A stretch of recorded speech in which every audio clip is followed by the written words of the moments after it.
Death sentence follows the narrative of Nicholas Hume, a male office worker who lives a comfortable life with his family. Nick has a wife named Helen Hume and two boys. Brendan Hume is the eldest son, while Lucas Hume is the youngest. They live comfortably in their daily lives, but all changes when their family is involved in a horrific occurrence. Nick once took his eldest son, Brendan, to a hockey game since Brendan had been named a starter for his team. Meanwhile, Lucas's wife and youngest kid were unable to attend since he had a dental appointment. Nick was quite proud of his son's amazing performance throughout the hockey game. He celebrated enthusiastically for his son's success. Nick and Brendan were talking in the car on their way home. Nick had noticed numerous vehicles moving at excessive speeds and felt concerned. Brendan expressed his enthusiasm for hockey and his desire to pursue it professionally in the future. He aspired to become a professional hockey player one day. Not long after, Nick realized his car was running out of gas and had to stop at a gas station. Brendan was allowed to purchase soft beverages from a store near the petrol station while Nick refueled their vehicle. Unfortunately, a group of thugs entered the store and began making a scene. They shot everyone inside the business. It turned out that they were a group of gangsters attempting an armed robbery in the business. When Nick realized his son was in danger, he dashed toward the store, but was hit by another customer's car while attempting to flee. Nick slipped and sustained a slight leg injury, making it difficult to walk. Brendan, on the other hand, was threatened with a gun by the thugs. He raised his hands behind his back, hoping to be released, but one of the criminals directed the others to kill Brendan. The gangsters stated that the murder would be a requirement to join their organization. The junior gangster complied and instantly cut Brendan's neck with the machete he was holding. After that, the thugs fled the site. It was later found that they were a gangster group looking for new members, and in order to join, each member was required to commit numerous crimes at random to demonstrate their commitment and daring. When Nick arrived at his son's side, he quickly requested assistance and drove him to the hospital. Unfortunately, his oldest son could not be saved. Brendan had already lost a significant amount of blood, and his injuries were too severe. Helen and her youngest son could not hold back their tears when they heard the news. Nick attempted to console his broken wife by cuddling her, but he himself felt lost. That day marked the beginning of a nightmare for Nick and his family. Helen was devastated and outraged after Brendan's departure. She wanted Nick to find out who killed her son and put him in prison. While Lucas was still sobbing about his brother's leaving, he looked at a photo of the two of them while they were still together. Lucas did not expect his brother to go so soon.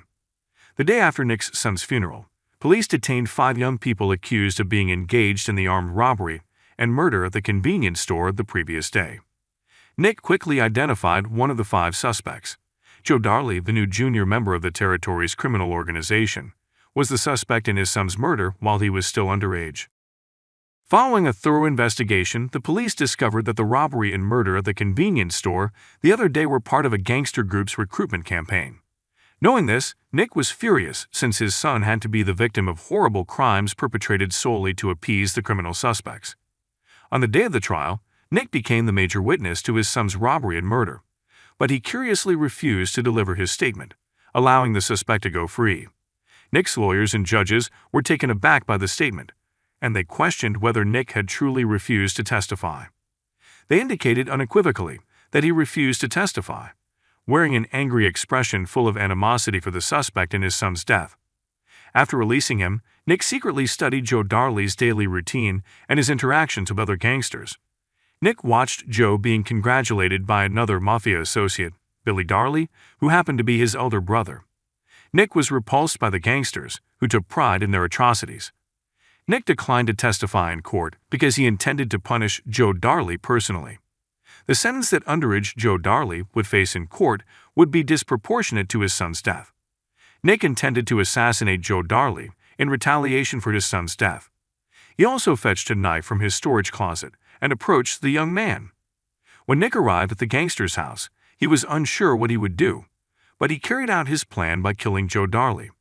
Nick stabbed him in the chest with the knife he was holding and ran away. Instead of being relieved, Nick became even more agitated because he had just killed someone, something he had never done before. When Nick arrived home, his wife was surprised to discover him with bloodied hands.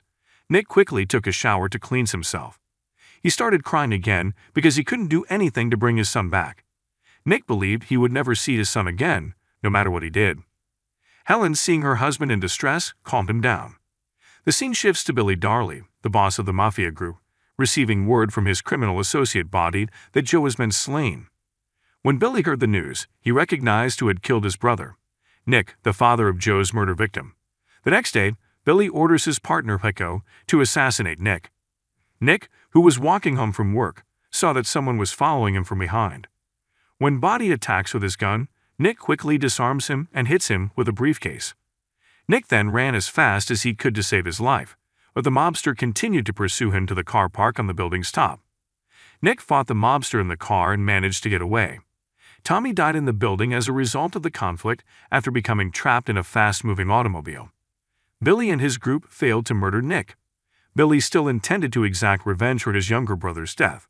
He sent his henchman, Bodie, to deliver a box to Nick's office. Billy vowed to kill Nick's family.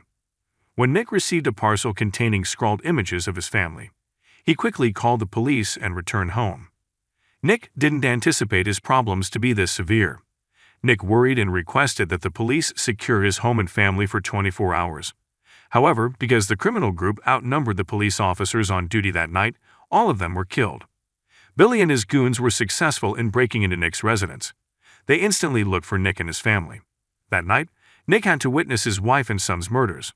His wife and son were shot in the head before Nick was wounded in the stomach, rendering him unconscious. Billy and his accomplice assumed Nick was dead and decided to leave the house. Following the incident, Nick was able to survive since the bullets did not injure his important organs. His son survived, but was placed in a coma owing to extensive blood and severe brain injuries, while his wife died the same night. Nick grew enraged because after losing his eldest son, he had to lose his beloved wife, and his youngest kid had been gravely hurt. Nick chose to leave the hospital and return home. He intended to kill Billy and the other criminals in retaliation for his wife's death and the destruction of his family. When Nick arrived home, he immediately changed his clothing and took all of his equipment and weapons. Then he went to the bank and took the entire balance from his account. That night, Nick began searching for Billy and the other guys. After receiving information, Nick went to a bar to find Billy's location. Nick even argued with the bartender at the establishment because he didn't want to reveal where Billy was. Nick also beat the bartender and gave him money to force him to reveal Billy's true whereabouts. Shortly later, Nick obtained information regarding Billy's whereabouts from the bartender. Before Nick left, he asked the bartender where he could acquire a pistol. Coincidentally, the bartender recommended Nick to Bones Darley, a mobster who used to trade firearms in this area. Nick went to the gangster's residence and quickly purchased a long-barreled rifle. Bones Darley eventually discovered who bought the gun, Nick, who was currently aiming his son, Billy. As a father, Bones Darley understands Nick's desire for vengeance and anger at the death of his beloved kid. As a result, Bones allows Nick to kill his son but refuses to reveal Billy's location. As a true gangster, Bones believes that life must be paid with life. After receiving the rifle, Nick prepped himself with all of his supplies. He shaved his head bald. Then Nick went to Billy's gangster stronghold. He discovered one of the criminals drinking with a woman and instructed him to contact Billy and tell him to meet him at base camp before Nick killed the gangster with the handgun he was carrying. Billy was furious because the scenario involving his partner's death had to happen again. When Billy was going to attend the base camp, his father halted him and told him to stay at home. But Billy didn't care and shot his father in the head with a gun, killing him. Meanwhile, Nick was taking down the thugs one by one at the base camp. Nick was severely hurt as a consequence of a confrontation between him and mobster members at the base camp. When Billy arrived at the base camp, Nick had killed all of the thugs there. A furious fight erupted between Nick and Billy, but Nick was able to murder Billy that night despite being severely hurt in the shoulder and ear. Nick was able to avenge his son and wife's deaths, as well as the tragedy his family had suffered. After finishing his task, Nick, who was still injured, returned home. He staggered into his living room and played a recording of when his entire family was still alive. Nick grieved as he recalled all of the memories of his family's peaceful and joyful days.